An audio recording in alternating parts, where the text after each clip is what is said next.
17 August रोजी ठाण्यात हिंदू हृदय सम्राट बाळासाहेब ठाकरे मराठी शिकवणी अभियानाचा समारोप।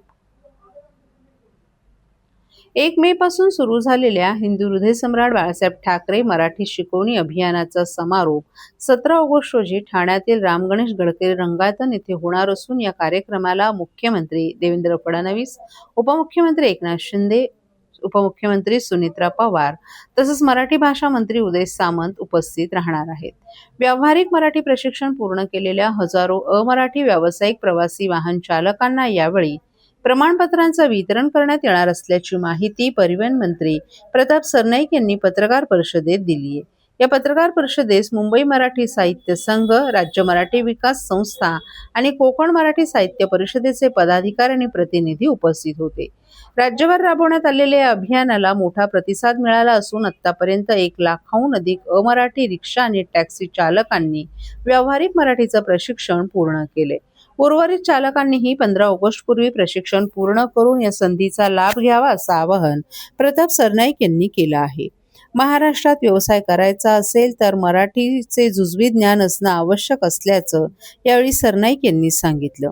महाराष्ट्रात रोजगार करायचा असेल तर मराठीशी नाळ जोडलीच पाहिजे। ही सक्तीची नव्हे तर आपुलकीची भाषा आहे। प्रवाशांशी 2 प्रेमाचे शब्द मराठीत बोलणारा प्रत्येक चालक हा महाराष्ट्राच्या संस्कृतीचा सन्मान करणारा दूत ठरतो असंही त्यांनी सांगितलं। मराठी ही केवळ संवादाची भाषा नसून महाराष्ट्राच्या अस्मितेचा आणि संस्कृतीचा आत्मा आहे। महाराष्ट्रात उपजीविका करणाऱ्या प्रत्येकानं मराठीचा सन्मान करावा। आम्ही कोणाच्याही विरोधात भूमिका घेतली नाही। महाराष्ट्रावर, मराठी मातीवर आणि मराठी भाषेवर प्रेम करणारा प्रत्येक जण आमच्यासाठी तितकाच महत्त्वाचा आहे। मात्र महाराष्ट्रात काम करताना मराठी भाषेचा सन्मान राखणं गरजेचं असल्याचंही त्यांनी सांगितलं। प्रशिक्षण पूर्ण केलेल्या चालकांना देण्यात येणाऱ्या प्रमाणपत्राबाबत बोलताना प्रताप सरनाईक यांनी कोकण मराठी साहित्य परिषदेच्या माध्यमातून दिलं जाणारं प्रमाणपत्र हे अभियानात सहभाग घेतल्याचं प्रमाणपत्र असून मात्र केवळ प्रमाणपत्र दाखवल्यामुळे कारवाई टळणार नसल्याचंही त्यांनी सांगितलं। आरटीओ अधिकारी चालकांशी मराठीत संवाद साधतील। त्या संवादामध्ये चालकाला मराठीत उत्तर देता आलं तरच त्यांनी नियमांचं पालन केल्याचं मानलं जाईल। यावेळी त्यांनी मराठी प्रवाशांनाही आवाहन केले। समोरचा चालक हिंदी भाषिक आहे असं गृहीत धरून मराठी प्रवाशांनी हिंदीत संवाद साधू नये। मराठी भाषिकांनी मराठीतच संवाद साधल्यास मराठीचा वापर अधिक वाढेल। मराठीचा सन्मान राखण्याची जबाबदारी केवळ चालकांचीच नाही तर प्रत्येक मराठी नागरिकाची असल्याचंही त्यांनी सांगितलं। मराठीला अभिजात भाषेचा दर्जा प्राप्त झाल्यानंतर तिच्या गौरवासाठी राबवण्यात आलेल्या या अभियानाला लाखो अमराठी बांधवांनीही सकारात्मक प्रतिसाद दिलाय।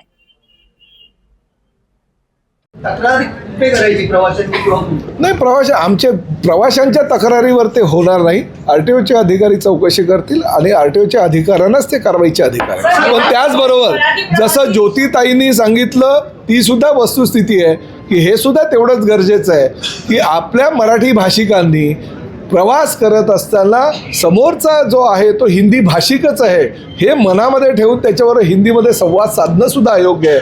आपल्या मराठी भाषिक प्रवाशांनी सुद्धा त्याच्याबरोबर मराठीमध्ये सुद्धा संवाद साधणं गरजेचं आहे। आम्ही ह्या पद्धतीने हे 105 दिवसाचं अभियान राबवलं आहे। मला असं वाटतं की आजपर्यंत गेल्या अनेक वर्षाचा इतिहास आहे, 36 वर्षापासून हा नियम आहे।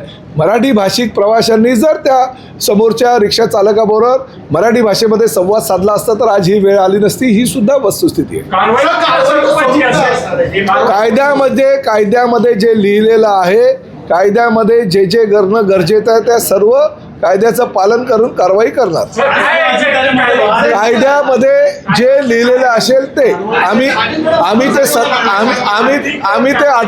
ते 18 तारखेला कारवाई करून टाकू।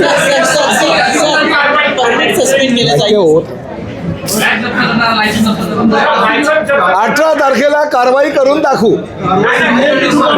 कायद्याच्या आरटीओच्या कायद्याच्या कक्षेमध्ये जी काय कायद्याची